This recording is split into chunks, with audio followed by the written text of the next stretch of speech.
It was just a regular Thursday night like any other. I was walking home from work, tired thinking about what leftovers I had in the fridge. I'd had a long day, my feet were killing me, and I wasn't really paying much attention to my surroundings. The streets were pretty empty, like they usually are that time of night. I passed the same streetlights, the same corner store that closes too early, the same parked cars. Everything was the same, until it wasn't. About halfway home, I got this weird feeling. You know that sensation when the hair on the back of your neck stands up and you can't explain why? It was like that. I stopped for a second, trying to figure out what was making me feel so off. I looked around, expecting to see, I don't know, someone or something out of place. But there was nothing, just empty sidewalks and dim streetlights. It was quiet, too quiet. I told myself I was being ridiculous. Maybe I was just exhausted, and my mind was playing tricks on me. I kept walking, but that feeling didn't go away. I was almost home when I caught a glimpse of something from the corner of my eye. A person, maybe? I turned quickly, scanning the area, but I couldn't see anyone. Just an empty alley between two buildings. My heart was racing a little now, but I laughed it off, thinking, okay, maybe I really do need more sleep. I got to my apartment, locked the door behind me, and tried to shake it off. It was probably just my imagination, right? People get paranoid all the time, especially when they're walking alone at night. So I threw my keys on the table, kicked off my shoes, and crashed on the couch. But that night, I couldn't sleep. My mind kept replaying that strange feeling, like I was being watched. It's hard to explain, but it was more than just nerves. It felt personal, like someone out there knew I was alone and was waiting for the right moment to show themselves. I kept telling myself it was all in my head, but every creak of the building, every distant sound outside made my heart jump. I thought about getting up, checking the windows, but then I figured that would only make me feel crazier. The next morning, I was still tired but tried to brush it off. Life goes on, right? I went through my usual routine, shower, breakfast, head to work. Everything felt normal again. By the time I was done for the day, I had almost forgotten about what happened the night before. But on the way home, I noticed something, or rather someone. It was subtle at first. I was walking down the same streets, the same route I always take. But this time, as I crossed the street near the grocery store, I noticed a guy standing on the opposite side. He was wearing a hoodie, pulled up over his head, so I couldn't see his face clearly. He wasn't doing anything, just standing there. But the way he stood still like a statue made my skin crawl. I quickened my pace, trying not to make it obvious that I was freaked out. I told myself he was just some random guy waiting for a friend or something. Nothing unusual, right? But I couldn't stop glancing over my shoulder. And each time I did, he was still there, standing in the same spot, watching me. I took a different turn, walking faster, my heart pounding in my chest. When I looked back one last time, he was gone, completely vanished. Just like that. I didn't even hear him move. It was like he'd melted into the shadows or something. I made it home, locked the door behind me, and stood there for a second, catching my breath. I felt stupid for being so scared. Maybe I was overreacting. But at the same time, something about the whole thing didn't sit right with me. It wasn't just the feeling of being watched. It was how familiar it all felt. Like this wasn't the first time. I sat down on the couch, tried to calm myself down. I told myself it was just a coincidence. Just a random guy on the street who happened to be in the same place at the same time. No big deal. But no matter how hard I tried to convince myself, I couldn't shake the feeling that something was off. That night, I double-checked the locks on my door. And for the first time in a long time, I closed all the blinds before going to bed. As I lay there in the dark, I couldn't help but wonder, what if I wasn't imagining things? What if this wasn't a coincidence? What if he was watching me, waiting? The weekend came and went without anything strange happening. I tried to enjoy it, hang out with friends, and get my mind off the weirdness from the last couple of nights. It almost worked. Almost. But deep down, that feeling was still there. That sense of someone lurking just out of sight. I ignored it as best as I could. After all, nothing bad had actually happened yet, right? I was probably just being paranoid. Then Monday night came, and everything changed. I had just gotten home from work, exhausted as usual, and was looking forward to a quiet night. I grabbed some leftover pizza from the fridge, plopped down on the couch, and turned on the TV. A rerun of some show I didn't care about. just background noise to make the apartment feel less empty. Around 9 p.m., my phone buzzed. I glanced at the screen and saw unknown caller. I hesitated. Usually, I ignore calls from numbers I don't recognize, but for some reason, I decided to pick it up. "Hello," I said, my voice casual, even though a small part of me was uneasy. At first, there was silence. Complete and total silence. I thought maybe the call had dropped, or it was one of those robocalls. But then I heard it, a soft, slow breathing on the other end. My stomach dropped. It wasn't loud, but it was unmistakable. Someone was there, just breathing, listening. "Hello," I said again, louder this time, trying to sound annoyed, not scared. No response, just more of that steady breathing. I hung up quickly, my heart racing. I tried to laugh it off, thinking, okay, that was creepy, but probably just some idiot messing with people. I went back to watching TV, but my mind kept wandering back to the call. Who was that? Why didn't they say anything? And why did it feel so personal? About 15 minutes later, my phone rang again. Same unknown caller. This time, I didn't answer. I just stared at the screen, letting it ring, that knot in my stomach tightening with each buzz. When the call finally stopped, I felt a weird mix of relief and anxiety. But then, not even 5 minutes later, it rang again. Same number. I grabbed my phone and turned it to silent. If it was some prank, they'd get bored eventually, right? But they didn't. The calls kept coming. Every 10, 15 minutes, the phone would buzz again. Always from the same unknown number. Always ringing for just long enough to make me feel like I was being watched. By the fourth call, I was pacing around my living room, trying to figure out what the hell was going on. Was it that guy in a hoodie? Had he somehow gotten my number? Or was this all just some massive coincidence? I sat down on the edge of my couch, staring at my phone like it was going to offer me some kind of answer. The buzzing started again. I let it ring, then again, and again. By midnight, I was losing it. My heart was pounding, my palms were sweaty, and my mind was racing with all kinds of worst-case scenarios. What if this guy wasn't just messing with me? What if he was serious? What if he was outside, right now, watching my every move? On the 10th call, I snapped. I grabbed my phone and answered, not caring how freaked out I sounded. "Who is this?" I shouted into the phone. "Why do you keep calling me?"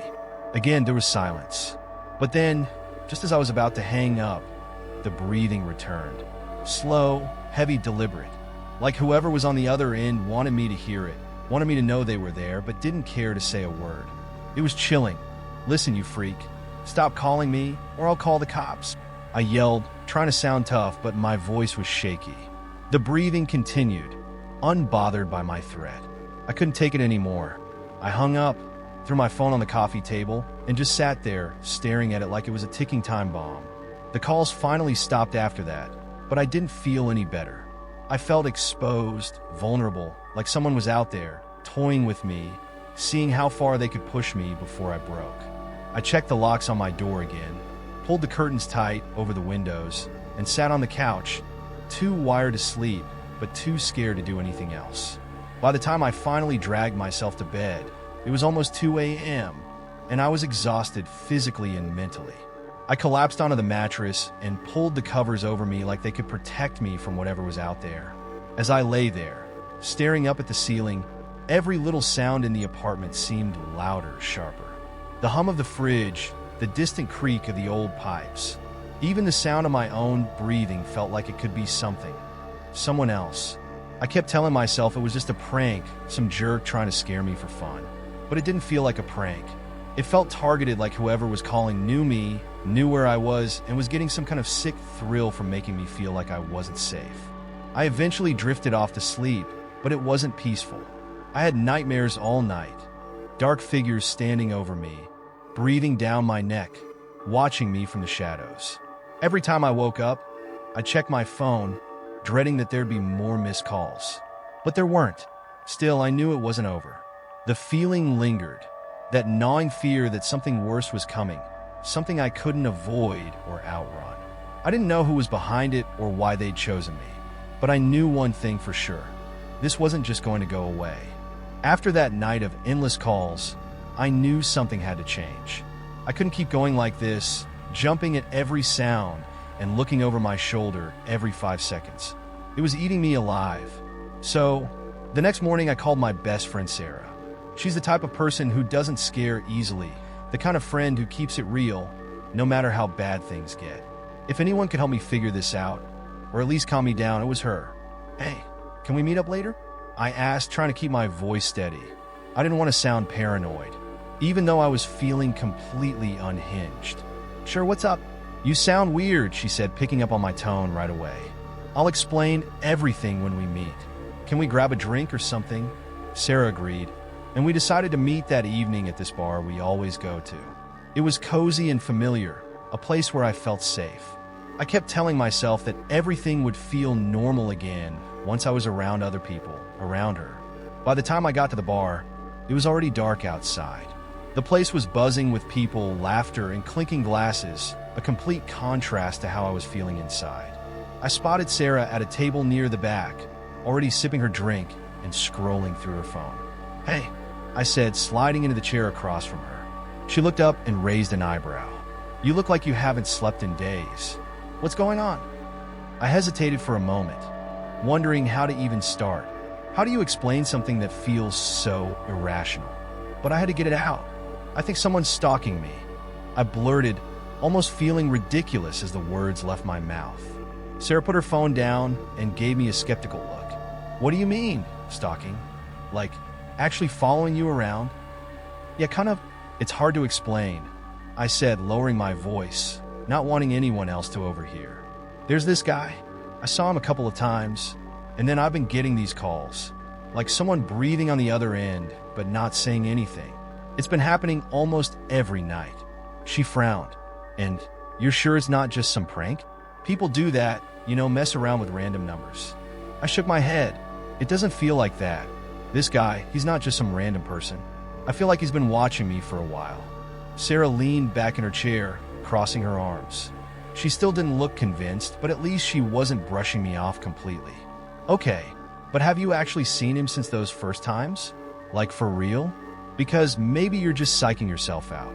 I sighed, feeling a mix of frustration and doubt. "I don't know. I thought I saw him the other day, but when I looked again, he was gone. It's like he's always just out of sight, just enough to make me question if it's real." Sarah was about to say something when I felt it again, that prickling sensation on the back of my neck. My whole body tensed. I tried to ignore it, tried to focus on Sarah's voice, but I couldn't. Slowly, I turned my head, scanning the crowded bar, my eyes darting from face to face, looking for something or someone. And then I saw him, there by the door, standing just inside the entrance in that same dark hoodie. He wasn't doing anything, just standing there watching me.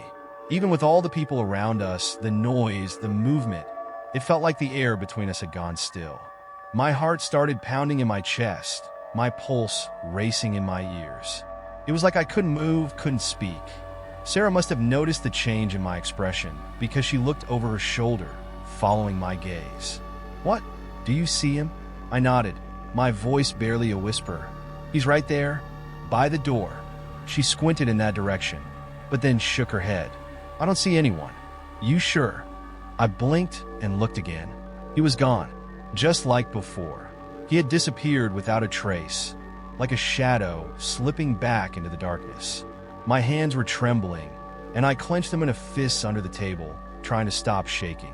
Sarah turned back to me, her expression serious now. "Hey, maybe you're just on edge. You've been stressed, not sleeping well. Sometimes your mind can play tricks on you." "I'm not imagining this, Sarah," I said, more forcefully than I intended. "I saw him. He was there. I know it." She didn't argue with me, but I could tell she still wasn't fully convinced. And honestly, a part of me was starting to wonder if maybe she was right. Maybe I was losing it. The late nights, the phone calls, the constant anxiety.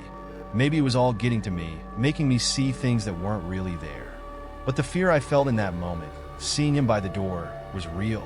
I couldn't shake it. I couldn't shake the feeling that this wasn't just in my head. We stayed at the bar for a while longer, and Sarah tried to lighten the mood, cracking jokes and telling me stories about work.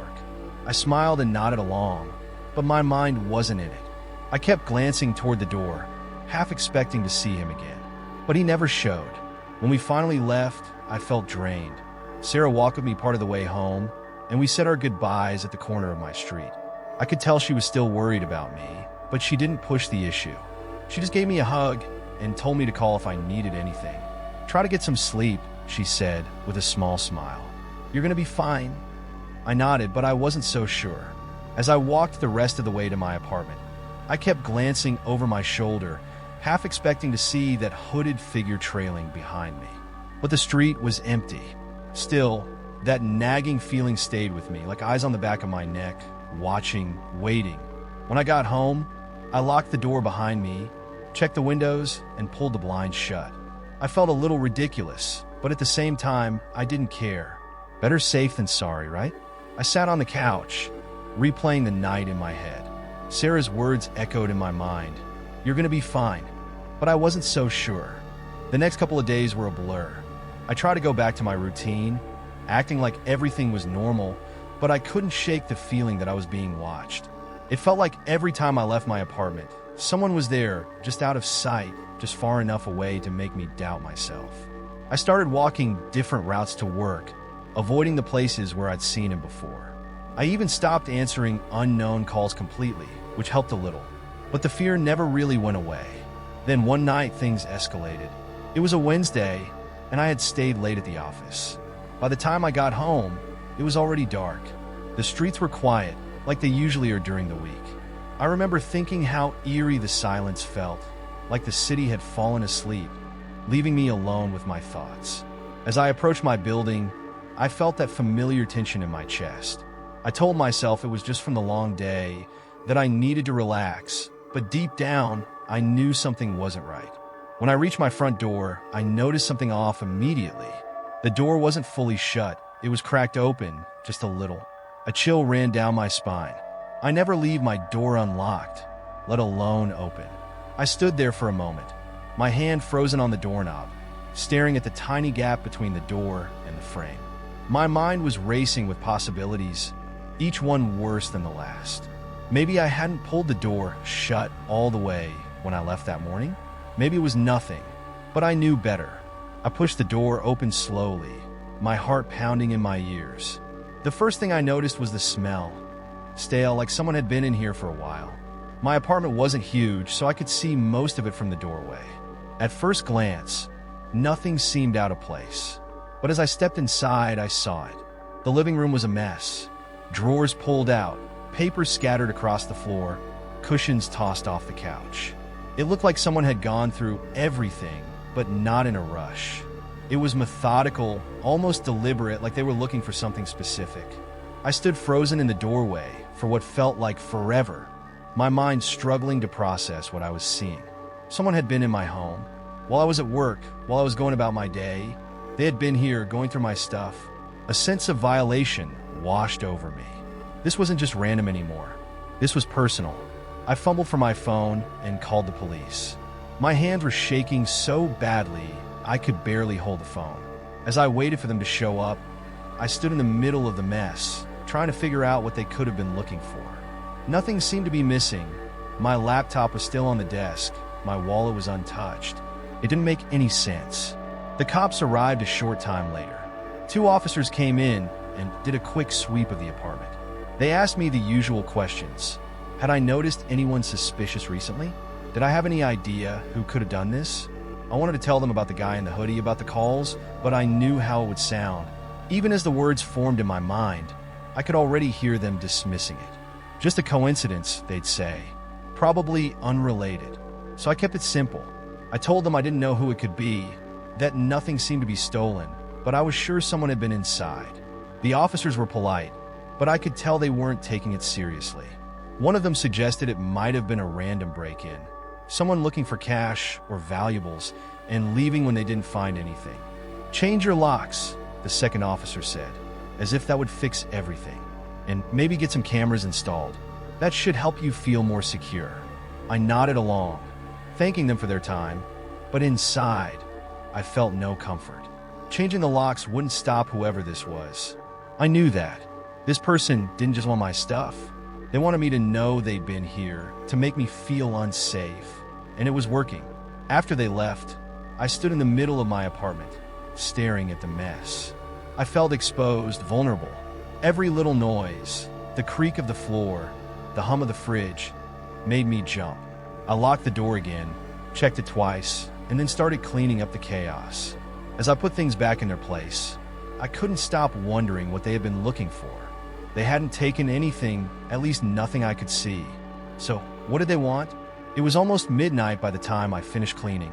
Exhausted, I collapsed onto the couch, but sleep wasn't going to come easy. My mind was racing with questions, with fear. Every time I closed my eyes, I pictured that hooded figure standing in my living room, silently watching me. Or worse, standing over my bed while I slept. I grabbed my phone and sent Sarah a message. Asterisk, someone broke into my apartment. Didn't take anything, just went through my stuff.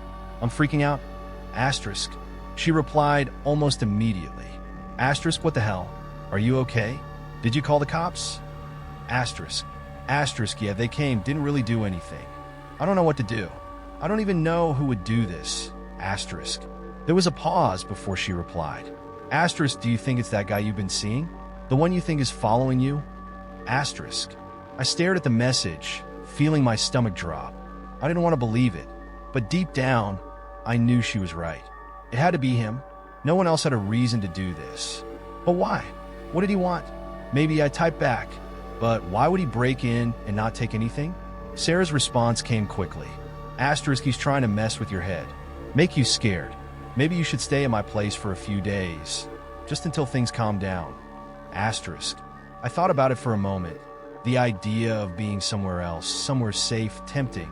But then I shook my head. If I ran now, I'd never stop. I couldn't let this guy control my life like that. I'll be okay. I wrote back, even though I wasn't sure I believed it. I put the phone down and lay back on the couch, staring at the ceiling. I didn't feel okay. I felt like a prisoner in my own home, constantly looking over my shoulder, waiting for the next move. But one thing was clear. I couldn't just sit back and let this continue. Something had to give, and I was starting to think it wasn't going to be me. The break-in was the final straw. I couldn't ignore it anymore, couldn't chalk it up to coincidence or paranoia. Whoever was messing with me was getting bolder, and I was done being afraid, done waiting for the next move. I decided that night that I was going to confront this head-on, no more running or hiding. But what I didn't realize was how quickly it would all come to a head. 2 days after the break-in, I was walking home from work again. It had become the part of my day I dreaded the most. The streets felt different now, hostile, every shadow a potential threat, every passing stranger someone to be wary of. I hadn't seen the guy in the hoodie since that night at the bar, but I could feel him. It was hard to explain, but there was this undeniable sensation that he was out there, watching, waiting. He was toying with me, and I was sick of it. That day, I left work later than usual. The sun had already set, and the city felt quieter than normal.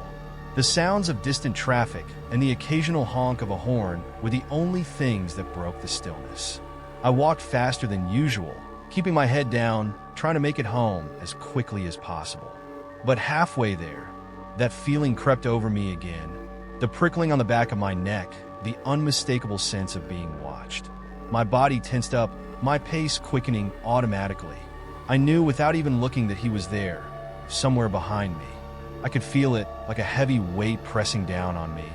My heart started to race, and I fought the urge to glance over my shoulder. But I couldn't help it. I had to see. I turned my head slightly, just enough to catch a glimpse, and there he was, the hooded figure, just a block behind me, walking at a steady pace. He wasn't running, wasn't rushing, just walking, following me. And this time, he wasn't trying to disappear into the shadows. The fear hit me like a punch to the gut, but something else kicked in this time, to anger. I was done letting him scare me. I was done feeling helpless. If he wanted to confront me, fine, but it was going to be on my terms. I stopped walking, my heart pounding in my ears, and turned around to face him. He slowed down when he saw me stop, but didn't freeze. He kept walking, steady, as if nothing was out of the ordinary. I stood my ground, fists clenched, trying to steady my breathing. "Who the hell are you?" I shouted, my voice echoing down the empty street. "What do you want from me?" He didn't answer. He just kept walking, closing the distance between us with each step. The streetlight above flickered, casting long, eerie shadows on the pavement. As he got closer, I could see more of his face, just barely. His hood was still pulled up, but there was something about the way he moved, the way his head tilted slightly, that sent a chill down my spine. It was like he was enjoying this. I took a step back, my bravado faltering for a second. "Stop following me," I yelled again, trying to sound stronger than I felt. He finally stopped, just a few feet away now, standing there in the dim light. He didn't say anything, just stood there, his face obscured by the shadows of his hood. The silence stretched out between us, thick and suffocating. My mind raced. What was he waiting for? Why wasn't he saying anything? Then, without warning, he reached into his pocket. My heart nearly stopped. I didn't know what he was about to pull out, but every nerve in my body screamed for me to run. I took another step back, my pulse racing, my eyes locked on his hand as it emerged from his pocket. But all he pulled out was a piece of paper. He held it up, slowly, almost like an offering. I stared at it, confused and still wary. My eyes darted between the paper and his face, trying to make sense of what was happening. Why a piece of paper? What was this? "Take it," he said, his voice low and raspy, like he hadn't spoken in days. I hesitated, every instinct telling me to turn and run. But something kept me there, frozen in place. Against my better judgment, I reached out, my fingers trembling, and took the paper from his hand. As soon as I had it, he stepped back, melting into the shadows like he always did.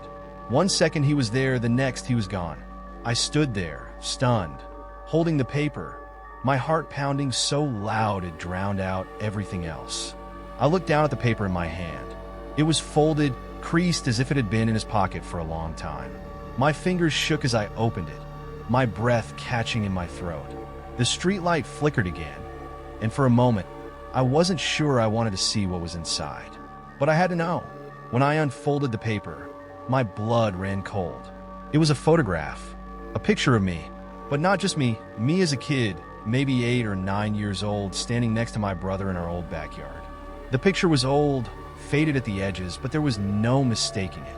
It was from years ago, long before any of this started. And at the bottom of the photo, in messy, jagged handwriting, were 2 words. "Remember me?"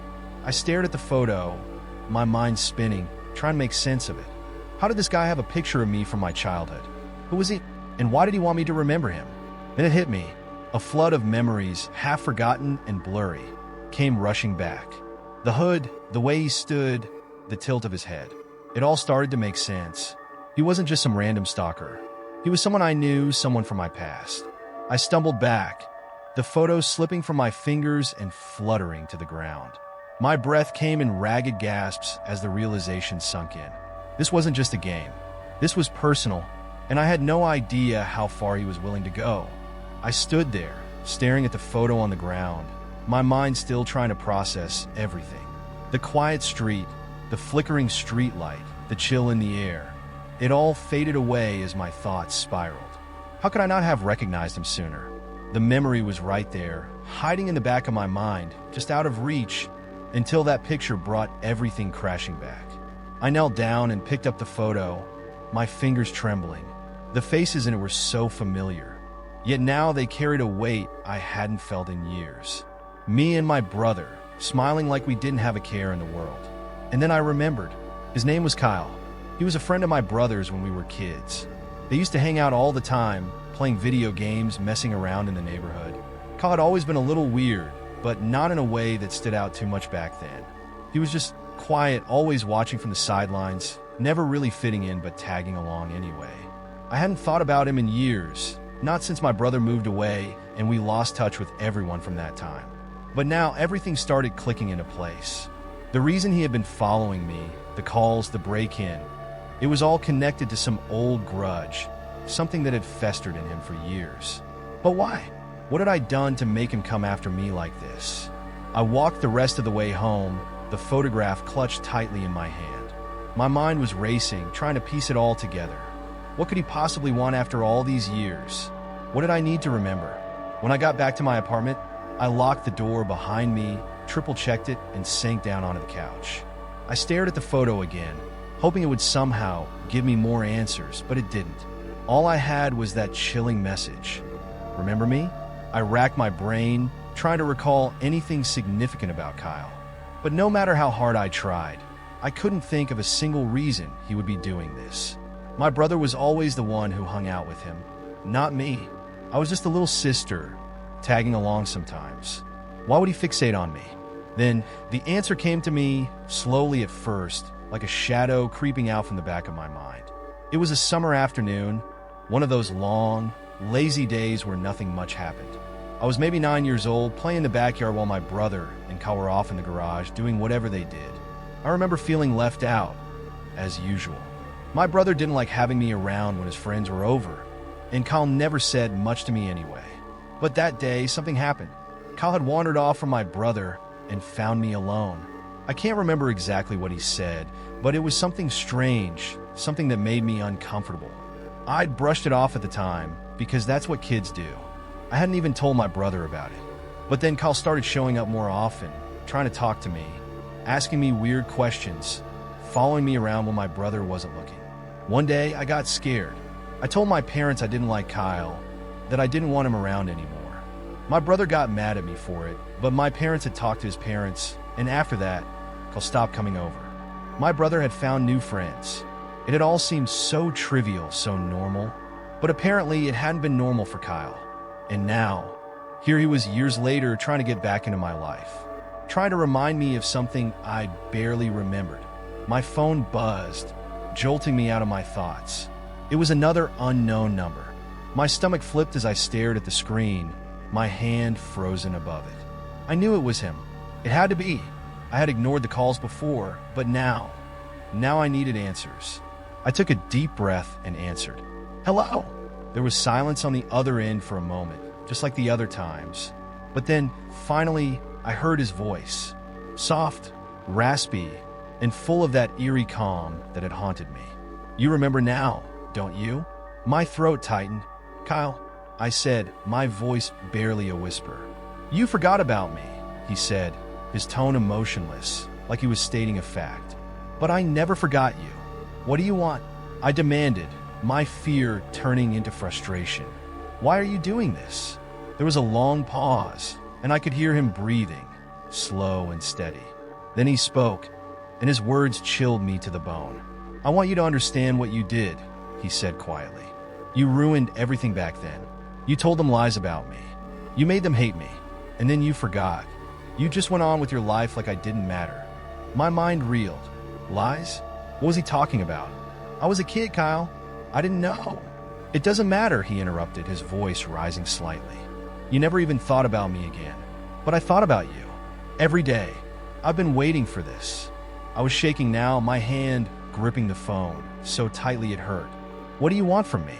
I asked again, my voice breaking. I want you to see me, he said. I want you to know I'm here, and I'm not going away. The line went dead. I sat there, staring at the phone, feeling like the walls were closing in around me. Kyle had been holding on to this twisted obsession for years, and now he was acting on it. He didn't want anything from me, not really. He just wanted to scare me, to make me feel as small and helpless as he had felt all those years ago. And it was working, but I couldn't let him win. I wouldn't. I stood up, grabbing the photograph, and walked over to the front door. I checked the locks again, making sure everything was secure. Then I went through the apartment, shutting the blinds, closing every window. If Kyle thought he could scare me into submission, he was wrong. I wasn't going to live in fear of him any longer. I pulled out my phone and dialed my brother's number. He had to know what was going on. Kyle wasn't just a memory anymore. He was a threat. As the phone rang, I stared at the picture in my hand, that faded image of a time I barely remembered. Kyle had waited years to make me afraid again, but now I was ready for him. This time I wasn't going to run. This time I was going to fight back.